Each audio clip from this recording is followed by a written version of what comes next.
उत्तर प्रदेश में DElEd course से संबंधित कल के प्रमुख खबरों की बात करें तो आपने ये खबर देखी होगी। रात में एक वीडियो में हमने आपको जानकारी भी दी थी कि इंटरमीडिएट उत्तीर्ण अभ्यर्थी डायरेक्ट के 2 वर्षीय डीएलएड में ले सकेंगे प्रवेश। यानी कि अब जो अर्हता थी उसको ग्रेजुएशन से हटा करके इंटरमीडिएट करने की बात कोर्ट के द्वारा की गई।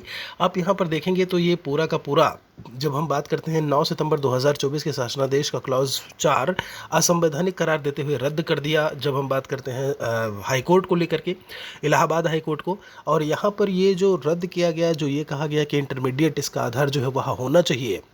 अदर स्टेट्स की बात करें, अन्य राज्य भी कहीं ना कहीं इस पर काम कर रहे हैं। इसको लेकर के यहाँ पर देखेंगे कि इंटर के बाद डीएलएड करने के मामले में अपील करेगी पीएनपी। जब हम परीक्षा नियामक प्राधिकारी की बात करें तो उसके द्वारा जो है वह अब अपील की जाएगी। 1998 से डीएलएड कोर्स में प्रवेश दिलाने की निर्धारित की गई थी स्नातक योग्यता, मतलब 1998 से जो चीज़ चली आ रही थी उसे अब उसकी अर्हता हटा करके, ग्रेजुएशन हटा करके इंटरमीडिएट करने की बात की गई।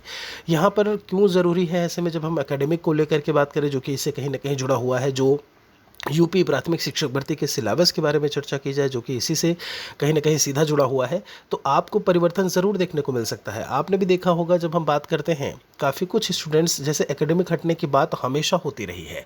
बाकी तो खबर आप यहाँ पर पढ़ ही पा रहे होंगे कि ये अपना कोर्ट में जाएगा, वहाँ पर जा कर के क्या कुछ होता है और उसके बाद क्या कुछ निष्कर्ष निकलता है, उसके बारे में तो हम चर्चा करते रहेंगे। लेकिन अगर हम एकेडमिक की बात कर रहे हैं तो यहाँ पर आपने ये देखा होगा कि जब हम स्टूडेंट्स के जो असली, जब कहते हैं ना कि अच्छी तरीके से जो पढ़ाई करके गया है, जो मेहनत करके जा रहा है, जो चीज़ें दिख रही हैं, वो है उसका रिटन एग्ज़ाम। रिटन एग्ज़ाम के आधार पर ही कहीं ना कहीं जो आगे का सिलेक्शन है वो निर्धारित होना चाहिए।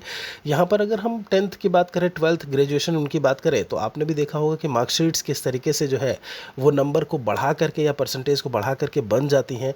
और यहाँ पर जब हम बात कर रहे हैं काफ़ी कुछ परसेंटेज को लेकर के, तो उसके आधार पर फिर से एक शिक्षक भर्ती का मेरिट जो है वो तय होने की बात जो है वो अभी तक होती आई है। यहाँ पर अगर ऐसा कुछ होता है जो कि योग्यता को अगर चेंज कर रहे हैं, तो एकेडमिक में भी आपको चेंजेस देखने को मिलेंगे और ऐसे में जो सिलेबस है वह भी, उनमें भी आपको परिवर्तन देखने को मिलेगा। कल भी मैंने ये सवाल पूछा था एक वीडियो में कि एकेडमिक जो हटने की बात है, जो उनमें जो गुणांक जो जुड़ रहे हैं, वो हटने की जो बात है वो किस स्तर तक, कितने हद तक सही होगा। एक बार कमेंट में लिखिएगा ज़रूर कितने हद तक ये चीज़ सही है। जब हम एकेडमिक के हटने को लेकर के बात करते हैं, जो आधार है वो शिक्षक भर्ती परीक्षा जो 150 मार्क्स की है उसी के आधार पर ही चयन होना चाहिए, ये कितना हद तक सही होगा। बाकी यहाँ पर इन्होंने कहा है, आगे बात कर रहे हैं कि स्नातक करने के राज्य सरकार के आदेश को रद्द कर दिया था। कोर्ट ने प्रदेश सरकार के निर्णय को मनमाना और भेदभावपूर्ण करार दिया था। इस आदेश के खिलाफ डीएलएड कराने वाली संस्था पीएनपी अपील करेगी। इसके लिए विधि विशेषज्ञों से राय ली जा रही है। बाकी पूरी डिटेल इनमें इन्होंने दी हुई है, कितना कुछ क्या कुछ मामला है पूरा का पूरा। वीडियो को बाकियों तक शेयर आप ज़रूर करिएगा।